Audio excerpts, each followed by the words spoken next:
কিন্তু ঈমান দিব না। এটা কারবালার চেতনা। কথা বলেন ঠিক না বেটে?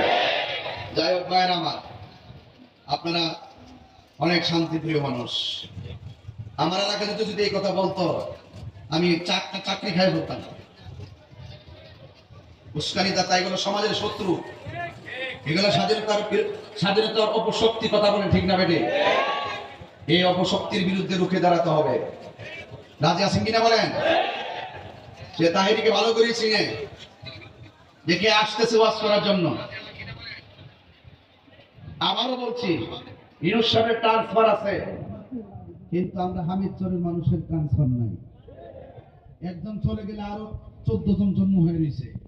এই যুগে যুগে যুগে যুগে সাজিবাজির এই আয়োজন চলবে চলবে। কথা বলেন ঠিক কিনা বলেন? এই কারবালার আলোচনা চলবে। কথা বলেন ঠিক কিনা বলেন?